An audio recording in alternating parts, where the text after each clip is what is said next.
Hello everybody, how you doing? What I have here is your basic internet setup that you will find from the left to the right. This is your basic internet as low as 1.5 megabytes a second. These are the two gateways that handle these two speeds. All right. So if you have what they call copper single pair, bonded pair, you hear this jargon on the phone.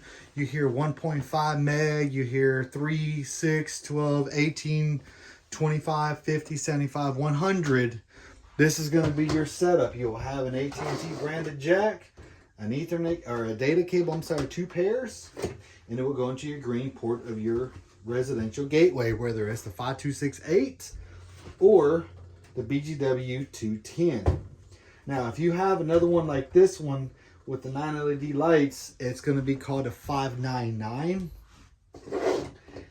Or the 589. Those are older residential gateways. They're not bad. I would just prefer you not have those because those are really, really old. Even this one is an old setup because it still has a coax label, the cable line for your TV setup. If you don't have TVs, you don't need this. In fact, UVerse TV is almost out of existence. All right. Then you have your BGW210, which is going to have your data input.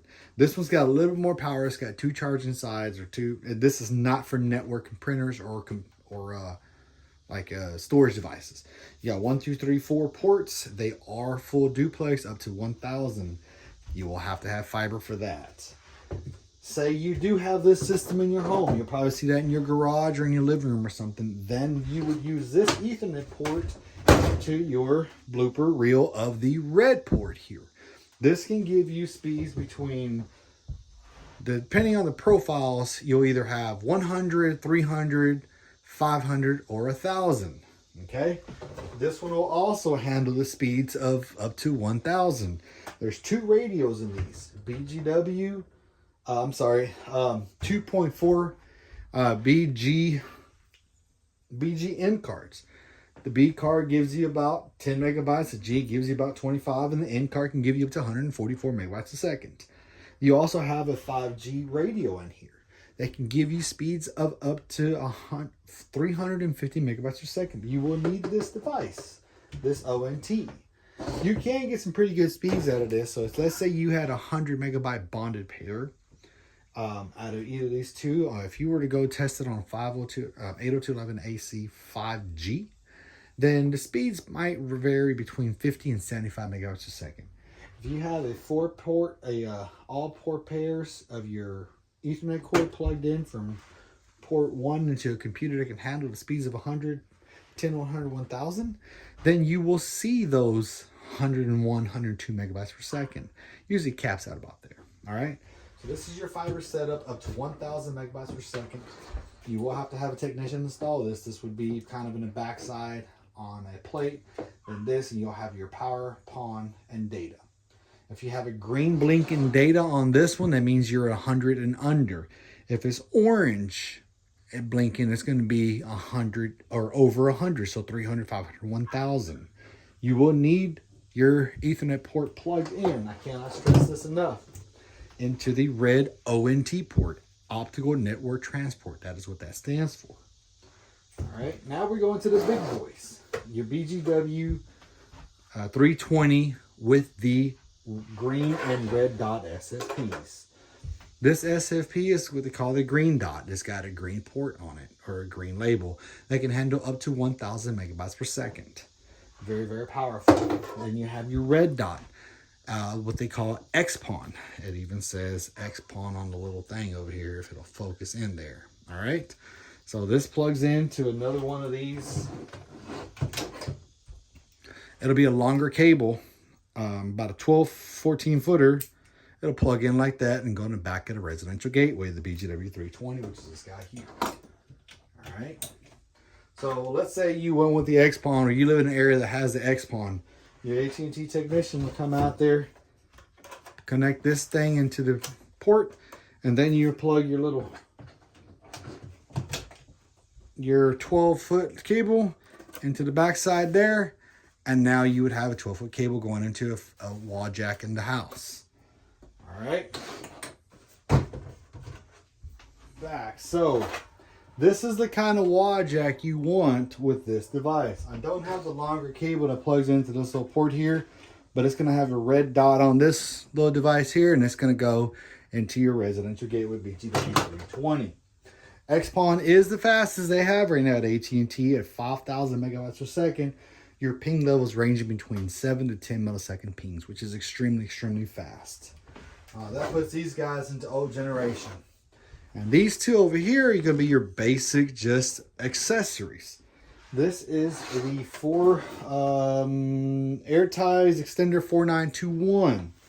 This connects to either one of these gateways. It doesn't have to be entirely to this one, even though it looks like it. There's another one a little bit bigger than this one. It's just about this tall and about half the size of this. That will be your Wi-Fi 6 range extender or Wi-Fi mesh system. This guy will work with this guy here. All right, this is the way you'll have your setup. You'll marry these two together. This light started blinking, this light started blinking. Boom, you have your 5G Wi-Fi super fast internet. And then, of course, your gigabit switch over here on this guy. This is just your basic gigabit 10, 100, 1000. I had a new box of this. It's been sitting around for a while. There's 8 ports on here, so typically you can only run 7. This is going to be your inbound from the back of the gateway. So if you were to connect it, you would go port 1 to port 8. Once you have that connected to port 8, then you would have ports 1, 2, 3, 4, 5, 6, 7 to connect to your computers, PlayStations, Xboxes, PCs, TVs, smart devices, anything you can hook up, doorbells and all that good stuff. This is just a basic overview of what to expect or what to kind of have. This is your copper network, AT&T branded jack. It'll say AT&T broadband, and this is for your phone line. And a lot of people don't use phone lines, but this is your basic setup. So whenever you get your internet, you just go to att.com/fiber, type in your address, new residential, and you will see if it has copper or fiber or any at all. Other companies like Spectrum and Nextlink and T-Mobile, Fios, Digilinks, those are your cellular data or broadband coax type systems. They all work great. There's nothing wrong with them. I'm a big fan of AT&T. As you can see, I have everything AT&T in this home. I'm thankful that I'm able to show you guys how this stuff works, or at least give you an idea what to expect when you go to your home, your new home, and want to see what you got. Older, newer, copper, fiber jack, BGW320, which is going to be your fastest 5000 range extender or my Wi-Fi mesh system, and then your gigabit switch. Other than that, guys, I want to thank y'all very, very much for coming out here and watching the setup. This is what you pretty much have coming into your new home. Hope I didn't jibber jabber too much, but I like to make sure everybody knows. You can always pause and rewind if I spoke a little fast. YouTube is a little limited on the time that I put up there. I'm sure I could put an hour on there, but I'd jibber jabber and you guys would be like, next. So I just want you to have, and I hit the camera, of course I did, to see something that you might be interested in, or you might have at your home, or when you walk into your apartment, your duplex, your home, anything you got. This is AT&T. This is what you'll have. Thank you guys very much for watching. Be blessed.